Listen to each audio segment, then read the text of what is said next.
Hello everyone, welcome to the study with Mayank. मैं हूं आपका मयंक।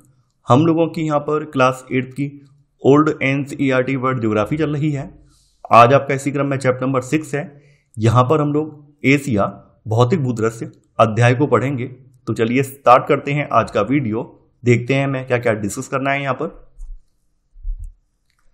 आपके सामने यहाँ पर मैप पर एशिया महाद्वीप दिया गया है, जैसा कि आप यहाँ पर देख पा रहे हैं।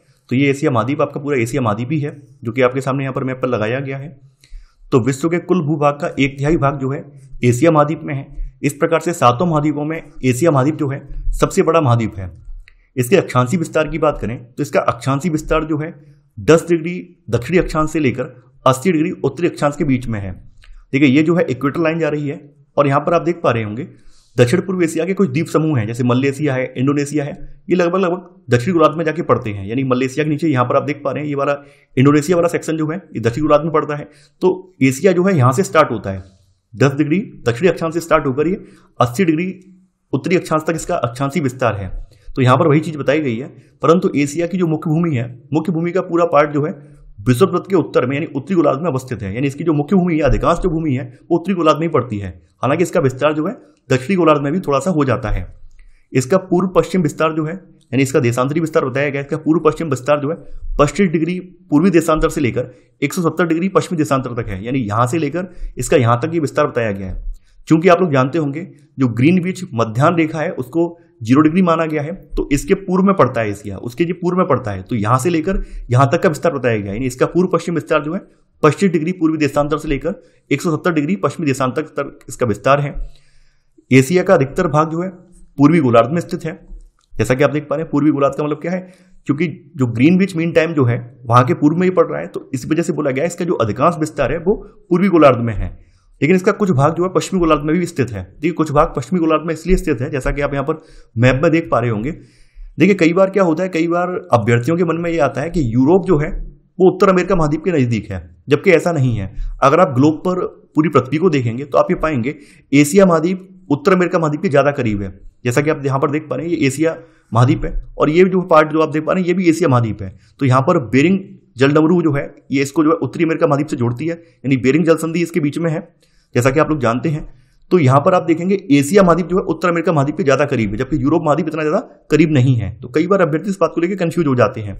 तो देखिए, एशिया महाद्वीप का हल्का सा जो विस्तार है यहाँ पर, अगर हम लोग जो आपकी जो याम्योत्तर रेखा है 180 डिग्री वाली जो याम्योत्तर रेखा है उसको अगर सीधा कर देंगे तो हम ये पाएंगे कि हल्का सा इसका पार्ट जो है पश्चिमी गोलार्ध में भी चला जाता है। अब बात करते हैं एशिया के भौतिक लक्षणों की। तो एशिया को 5 प्रमुख भौतिक विभागों में बांटा जा सकता है। इसके 5 प्रमुख भौतिक विभागों में सबसे पहला विभाग आ जाता है उत्तरी निम्न भूमियां। तो देखिए, उत्तरी निम्न भूमियों को साइबेरिया के मैदान भी कहते हैं। जैसा कि हम लोग पहले यूरोप महाद्वीप में पढ़ चुके हैं कि यूरोप और एशिया महाद्वीप जो है देखने में लगता है कि एक ही भूखंड है, लेकिन दोनों में जो है भौगोलिक और नृजातीय विविधताएं होने की वजह से दोनों में अंतर है। तो यूरोप को एशिया से अलग करने वाली जो संरचनाएं हैं उनमें यूराल पर्वत, कैस्पियन सागर और काला सागर आ जाता है। तो यहाँ पर आप देख पा रहे हैं ये यूराल पर्वत जो है ये इसकी जो है यूरोप के साथ सीमा तैयार करता है। तो यूराल पर्वत से लेकर लीना नदी के बीच का जो क्षेत्र है ये उत्तरी निम्न भूमियों वाला क्षेत्र है, यानी ये साइबेरिया के मैदान वाला क्षेत्र है। तो यह पश्चिम में यूराल पर्वत और पूर्व में लीना नदी के बीच फैला हुआ है। इसका आधा यानी पश्चिमी भाग जो है समतल है और अवसादी सैलों से बना है। यानी ये वाला जो पार्ट, आधा वाला पार्ट है ये समतल है और अवसादी सैलों से ये बना हुआ है। जबकि इसका जो पूर्वी भाग है ये अपर्दित पठार है। चूंकि पूर्वी भाग से ओब, येनेसी और लीना नदियां बह रही हैं, तो ओब, येनेसी और लीना नदियां बहने की वजह से जो पूर्वी भाग है ये अपर्दित हो गया है, कट छट गया है। जो ओब, येनेसी और लीना नदियां हैं ये मध्य एशिया की उच्च भूमियों और पर्वतों से निकलकर ये उत्तर की ओर बहती हैं। यानी कि ये मध्य एशिया की उच्च भूमियों से निकल रही हैं और उत्तर की ओर बहकर ये उत्तर महासागर में अपना जल गिराती हैं। इन नदियों के निचले मार्गों एवं मुहानों में कई महीनों तक बर्फ जमी रहती है। जैसा कि आप यहाँ पर देख पा रहे हैं, इसका जो उत्तरी वाला भाग है, ये वाला जो भाग है ये उत्तरी ध्रुव के ज्यादा नजदीक आ जाता है। तो उत्तरी ध्रुव के ज्यादा नजदीक होने की वजह से यहाँ पर ध्रुवीय जलवायु की बहुलता देखने को मिलती है। इसी वजह से ये नदियों के जो मुहाने वगैरह हैं ध्रुव के निकट होने की वजह से ये जम जाते हैं।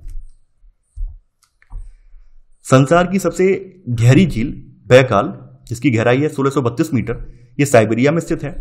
विश्व की सभी झीलों के मीठे पानी का 20% अकेले बैकाल झील में है। देखिए, बैकाल झील भी जो है आपकी साइबेरिया की निम्न भूमियों में ही पड़ती है। इसके बाद आ जाती है मध्यवर्ती पर्वतमालाएं। तो मध्यवर्ती पर्वतमालाओं के बारे में बताया गया है कि उत्तरी निम्न भूमियों के दक्षिण में वलित पर्वतों और पठारों का जाल है, यानी कि अभी हमने उत्तरी निम्न भूमियां पढ़ी थी, ये वाला जो पार्ट है ये उत्तरी निम्न भूमियों वाला पार्ट है। इसके दक्षिण में यानी इस साइड में, यहाँ पे बात हो रही है, इस साइड की बात हो रही है, तो इसके दक्षिण में जो है वलित पर्वतों पठारों का जाल है। पामीर पठार पर अनेक पर्वत श्रृंखलाएं आकर मिलती हैं और पामीर ग्रंथि का निर्माण करती हैं। देखिए जैसा कि आप देख पा रहे हैं, ये जो पठार आप देख पा रहे हैं यहाँ पर, ये पठार पामीर पठार बोला जाता है। तो पामीर पठार पर कई सारे पहाड़ आकर, कई सारे जो है पठार आकर मिल गए हैं, ऐसे करके यहाँ पर पामीर ग्रंथि या पामीर गांठ का निर्माण करते हैं। पामीर पठार जो है संसार की छतवी से कहा जाता है, क्योंकि यह संसार में सबसे ऊंचा पठार है। देखिए कई बार पूछा गया है कि संसार का सबसे ऊंचा पठार कौन सा है, संसार का सबसे ऊंचा पठार पामीर का पठार है। पामीर के पठार की बात की जाए तो पामीर के पठार में इससे पश्चिम की ओर हिंदुकुश, यानी इसके पश्चिम, यानी इससे जो पश्चिम की साइड पामीर की ग्रंथि आप देख पा रहे हैं, इसके पश्चिम में साइड में हिंदुकुश पर्वत निकल रहा है। उत्तर पूर्व की ओर तियनसान, देखिए उत्तर पूर्व की ओर इससे जो है तियनसान पर्वतमाला निकल रही है। पूर्व की ओर क्युनलुन, पूर्व की ओर आप देख पा रहे हैं पूर्व की ओर इससे जो है क्युनलुन पर्वत श्रृंखला निकल रही, पर्वतमाला निकल रही है। और दक्षिण पूर्व की ओर कराकोरम और हिमालय पर्वत श्रृंखलाएं फैली हुई हैं। दक्षिण की ओर आप देख पा रहे हैं कराकोरम और हिमालय पर्वत श्रृंखलाएं जो कि भारत में पड़ती हैं, ये फैली हुई हैं। हिंदुकुश के पश्चिम से पर्वत श्रेणियों के दो समूह हो जाते हैं। देखिए जैसा कि अभी हमने आपको बताया था कि पामीर के पश्चिम से हिंदकुश पर्वतमाला निकल रही है, ये वाली जो पर्वतमाला है हिंदकुश पर्वतमाला है। तो हिंदकुश पर्वतमाला भी यहाँ पर दो पार्टों में डिवाइड हो गई है, इसका एक उत्तरी पार्ट है और दूसरा जो है इसका दक्षिणी पार्ट है। तो उत्तरी समूह जो है एल्बुर्ज पर्वतों का निर्माण करता है, यानी इसका जो उत्तरी समूह है ये एल्बुर्ज पर्वतों का निर्माण करता है, जो कैस्पियन सागर के दक्षिणी तट के साथ साथ होकर पश्चिम की ओर फैला हुआ है, क्योंकि कैस्पियन सागर के दक्षिणी तट के साथ साथ होकर ये पश्चिम की ओर चला जाता है।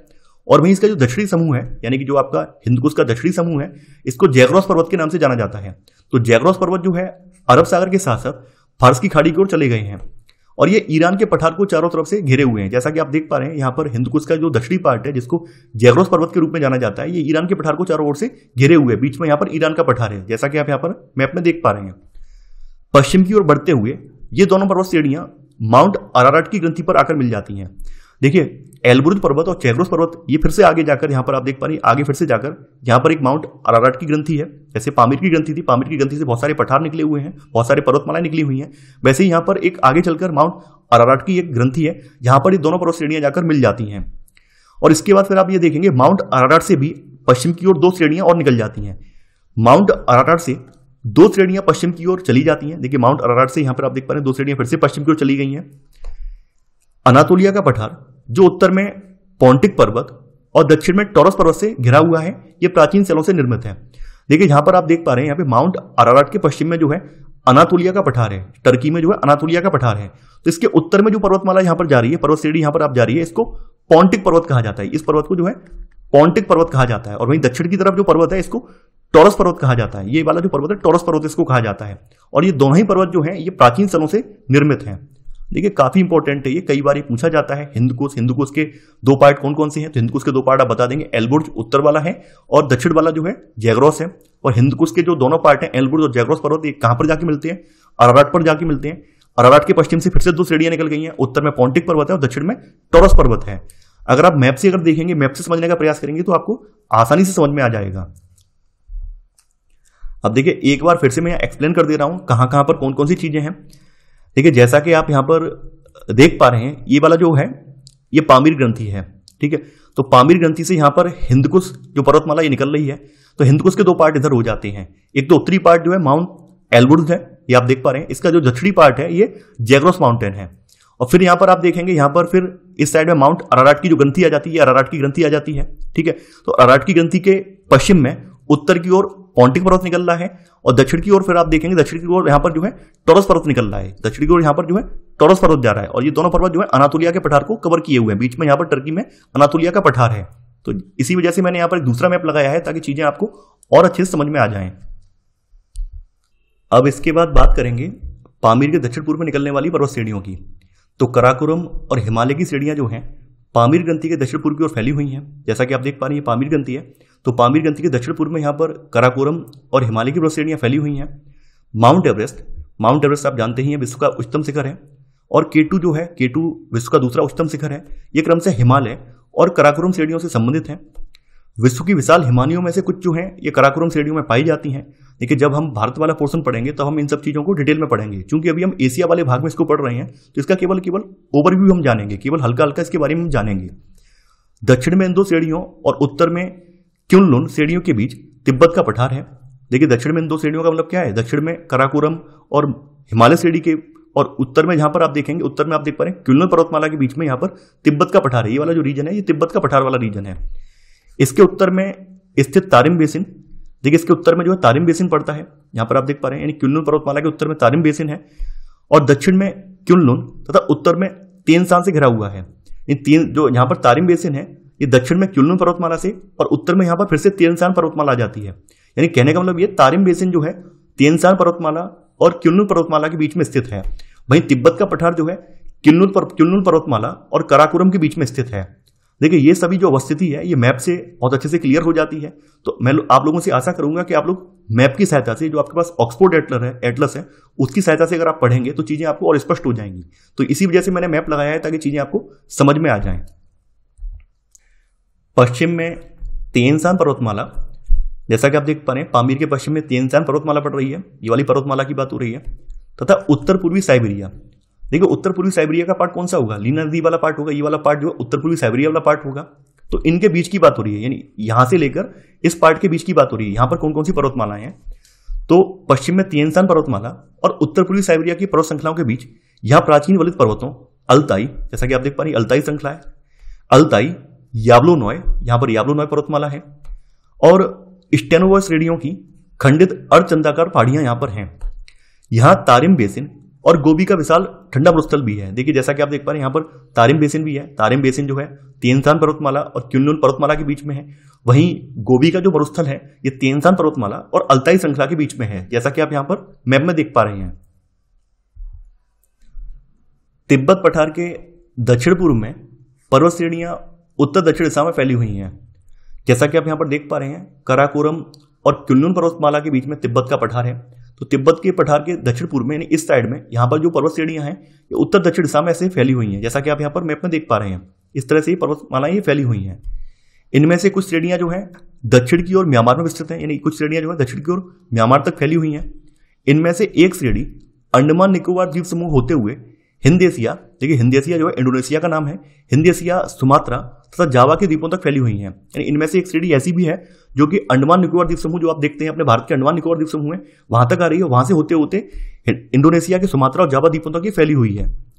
कुछ श्रेणियां मलय प्रायद्वीप तथा आगे उत्तर पूर्व की ओर मुड़कर बोर्नियो और फिलीपींस तक चली गई हैं। यानी जो दक्षिण पूर्व एशिया के द्वीप समूह है वहां तक भी कुछ पर्वत श्रृंखलाएं यहां से चली गई हैं। हालांकि वो सतत अवस्था में नहीं है, कटी फटी अवस्था में है, लेकिन यहां तक आगे तक ये चली गई हैं। तो यही चीज यहां पे बताई गई है।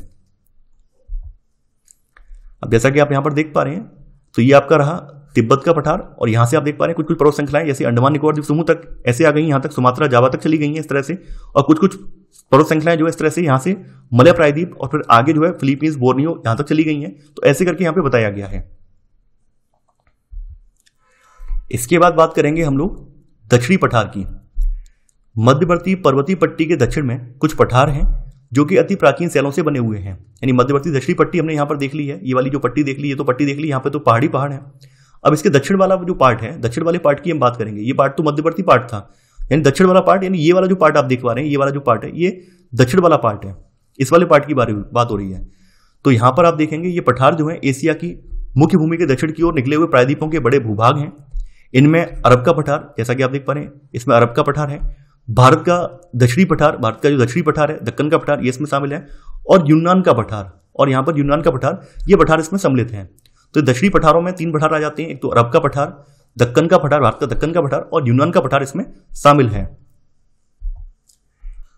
अब हैं महान नदी घाटियां। देखिए अब तक हमने एशिया के पर्वतों और पठारों के बारे में पढ़ लिया है। तो एशिया के पर्वतों और पठारों के बीच में संसार की कुछ सबसे अधिक उपजाऊ नदी घाटियां हैं, जिनमें दजला फरात, सिंधु, गंगा, ब्रह्मपुत्र, इरावदी, मेकांग, सिक्यांग और चांगजियांग और हुआंग ही प्रमुख हैं। अब यहाँ पे आगे बताया गया है कि इनमें से कुछ नदियां उन पर्वतों से भी पहले की हैं जिन्हें वे गहरे भाखंड में बहकर पार करती हैं। यानी इनमें से कुछ नदियां ऐसी हैं जो कि इन पर्वतों के बनने से पहले की बह रही हैं। तो ये बात यहाँ पे बताई गई है। इसके बाद एशिया में आ जाते हैं द्वीप समूह। तो एशिया महाद्वीप के अधिकांश द्वीप इसके मुख्य भूमि के दक्षिण पूर्व और पूर्व में स्थित हैं। जैसा कि आप देख पा रहे हैं ये वाला जो पार्ट है ये दक्षिण पूर्व वाला पार्ट है और ये वाला पार्ट जो एशिया का पूर्वी भाग है। तो एशिया की जो अधिकांश द्वीप हैं इसके मुख्य भूमि के दक्षिण पूर्व में और पूर्व में स्थित हैं। एशिया में तीन प्रमुख द्वीप समूह हैं जिनमें हिंद एशिया यानी कि इंडोनेशिया, फिलीपींस और जापान। जैसा कि आप देख पा रहे हैं, ये वाला जो सुमात्रा जावा वाला पार्ट है इंडोनेशिया का पार्ट है, इधर आपका फिलीपींस द्वीप समूह है, ठीक है, और इधर आपका जापान का द्वीप समूह है। जापान पूरा देश जो है द्वीप पर बसा हुआ है। इनमें से अधिकतर द्वीपों का मध्यवर्ती भाग पर्वतीय है और इनके चारों ओर संकीर्ण तटवर्ती मैदान है। यानी मध्यवर्ती इनका जो द्वीप है, इनका मध्यवर्ती भाग जो है पर्वतीय है और इनके चारों ओर संकीर्ण तटवर्ती मैदान है। भूतकाल में हुए ज्वालामुखी उद्भेदनों से प्राप्त ज्वालामुखी राख कुछ क्षेत्रों जैसे सुमात्रा और जावा को अत्यधिक उपजाऊ मृदा प्रदान करती है। यानी यहाँ पर जो आप अधिकांश द्वीप देख रहे हैं, अधिकांश द्वीपों पर ज्वालामुखी उद्भेदन हुए हैं। तो ज्वालामुखी उद्भेदन होने की वजह से इनसे निकली जो राख है, उस राख का प्रयोग जो है, उस राख की वजह से यहाँ के जो मैदान वगैरह हैं वो काफी ज्यादा उपजाऊ हैं, खेती के योग्य हैं। हालांकि इनमें से कुछ द्वीप ऐसे भी हैं जिन पर अभी भी सक्रिय ज्वालामुखी देखे जा सकते हैं। तो ये बात यहाँ पे बताई गई है। अब है एशिया जलवायु। तो देखिए, एशिया की जो जलवायु है ये अनेक कारकों से प्रभावित होती है, जैसे कि इसका विशाल आकार। तो हमने आपको बताया था कि एशिया महाद्वीप जो है सभी महाद्वीपों में सबसे बड़ा महाद्वीप है। व्यापक अक्षांशीय विस्तार, यानी एशिया महाद्वीप का अक्षांशीय विस्तार 10 डिग्री दक्षिणी अक्षांश से लेकर 80 डिग्री उत्तरी अक्षांश के मध्य है। और इसका उच्चापच, कहीं कहीं पर एशिया महाद्वीप में बड़े बड़े पहाड़, पर्वत और पठार और समतल मैदान है। तो इन सब की वजह से एशिया की जलवायु काफी ज्यादा प्रभावित होती है। बृहद पर्वतीय अवरोध का एशिया में पूर्व से पश्चिम तक विस्तार और यूरोप के साथ इसकी खुली सीमा भी एशिया की जलवायु को प्रभावित करती है। जैसा कि आप यहाँ पर इमेज में देख पा रहे होंगे, यहाँ पर जो अधिकांश पर्वतमालाएं हैं इनका विस्तार पश्चिम से पूर्व की ओर है, इस तरह से है। तो ये जो पर्वतमालाएं हैं, ये पर्वतमालाएं भी यहाँ की जलवायु को प्रभावित करती हैं। इसके अलावा यूरोप के साथ इसकी कोई बहुत बड़ी सीमा नहीं है। यूराल पर्वत जरूर है, लेकिन यूराल पर्वत भी बहुत ज्यादा ऊंचा नहीं है। इस वजह से यूरोप से आने वाली जो हवाएं हैं वो हवाएं एशिया की जलवायु को प्रभावित करती हैं।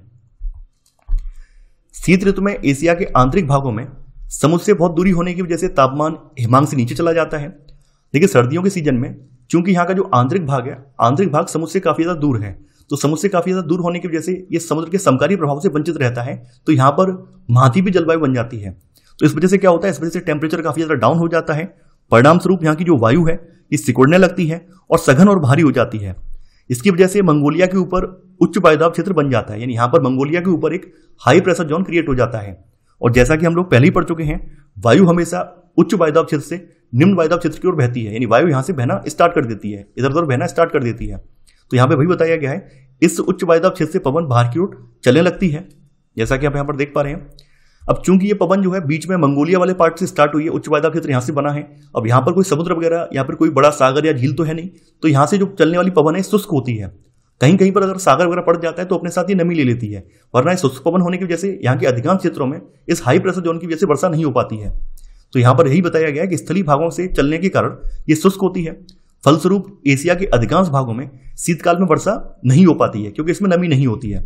लेकिन जब ये समुद्र के ऊपर से गुजरती है तो ये पवन नमी ग्रहण कर लेती है और एशिया के कुछ क्षेत्रों में ये वर्षा भी करती है। तो जैसा कि आप यहाँ पर देख पा रहे हैं, यहाँ पर सर्दियों की स्थिति बताई गई है। विंटर का ड्राई मानसून है। विंटर में यहाँ पे एशिया के अधिकांश भागों में वर्षा नहीं होती है, बिल्कुल सूखा रहता है। और सूखा रहने का रीजन भी यही है कि यहाँ पर विंटर के सीजन में यहाँ पर एक हाई प्रेशर जोन क्रिएट हो जाता है। तो हाई प्रेशर जोन क्रिएट होने की वजह से यहाँ के उच्च वायुदाब के क्षेत्र से वायु जो है निम्न वायुदाब के क्षेत्र की ओर बहने लगती है। चूंकि यहाँ पर कोई सागर वगैरह या फिर झील वगैरह नहीं है, इस वजह से यहाँ से चलने वाली जो पवन होती है शुष्क होती है और नमी रहित होती है, और इस वजह से ये वर्षा नहीं कर पाती है। लेकिन जब ये किसी सागर के ऊपर से गुजरती है तो अपने साथ नमी ग्रहण कर लेती है और आगे चलकर ये वर्षा कर पाती है। इस वजह से आप ये देखेंगे कि शीतकाल में एशिया का अधिकांश पार्ट सूखा रह जाता है, यहाँ पे बारिश नहीं हो पाती है। इसकी बात करेंगे ग्रीष्म ऋतु की। तो ग्रीष्म ऋतु में जैसे जैसे सूर्य उत्तरायण होता जाता है, वैसे वैसे एशिया के अंदर यहाँ पर एक LPZ यानी लो प्रेशर जोन क्रिएट हो जाता है, निम्न वायुदाब का क्षेत्र क्रिएट हो जाता है। तो ग्रीष्म ऋतु में एशिया का अधिकतर भाग अत्यधिक गर्म हो जाता है। इसके फलस्वरूप क्या होता है, वायु फैलती है। जैसा कि आप लोग जानते हैं, वायु गर्म होने पर फैलती है और फैलकर ऊपर उठ जाती है। तो वायु फैलती है और एक भूभाग पर जो है निम्न वायुदाब का क्षेत्र बन जाता है, एक लो प्रेशर जोन क्रिएट हो जाता है। और जैसा कि अभी हमने बताया था कि वायु हमेशा उच्च वायुदाब क्षेत्र से निम्न वायुदाब क्षेत्र की ओर चलती है। तो उस समय जिस समय यहाँ पर एशिया में लो प्रेशर जोन क्रिएट होता है, उसी समय दक्षिणी गोलार्ध में आप यहाँ पर देखेंगे यहाँ पर हाई प्रेशर जोन क्रिएट हो जाता है। तो वायु जो है इस हाई प्रेशर जोन से लो प्रेशर जोन की ओर चल पड़ती है, और जब ये वायु समुद्र के ऊपर से जाती है तो अपने साथ नमी भी ग्रहण कर लेती है। इस वजह से यहाँ पे गर्मी के सीजन में एशिया के अधिकांश भागों में वर्षा प्राप्त होती है। तो यहाँ पर वही चीज बताई गई है कि यह निम्न वायुदाब मध्य एशिया और दक्षिण एशिया के उत्तर पश्चिमी भाग में विकसित हो जाता है, और इस समय तक उच्च वायुदाब के क्षेत्र महासागरों के ऊपर बन जाते हैं और पवन जो है इन क्षेत्रों से निम्न वायुदाब क्षेत्रों की ओर चलने लगती है। इस प्रकार एशिया महाद्वीप के अधिकांश भागों में ग्रीष्म ऋतु में महासागरों की ओर से आने वाली आर्द्रता युक्त वायु से वर्षा होती है। यानी आप समझ गए होंगे कि यहाँ पर जो वर्षा होती है एशिया में, वो वर्षा गर्मियों के सीजन में जो है महासागरों की ओर से आने वाली जो आर्द्रता युक्त पवनें हैं उनकी वजह से यहाँ पर वर्षा हो पाती है। जैसा कि आप यहाँ पर इमेज देख पा रहे हैं, जिस समय यहाँ पर एशिया में जो है गर्मियों के सीजन में यहाँ पर एक लो प्रेशर जोन क्रिएट होता है, उसी समय दक्षिणी गोलार्ध में यहाँ पर एक हाई प्रेशर जोन का क्षेत्र भी क्रिएट हो जाता है। और अभी हमने आपको बताया था कि वायु हमेशा हाई प्रेशर जोन से लो प्रेशर जोन की ओर बहती है। तो जिस समय यहाँ पर एशिया महाद्वीप में लो प्रेशर जोन है, उसी समय दक्षिणी गोलार्ध में जो है हाई प्रेशर जोन क्रिएट हो जाता है, उच्च वायुदाब का क्षेत्र क्रिएट हो जाता है।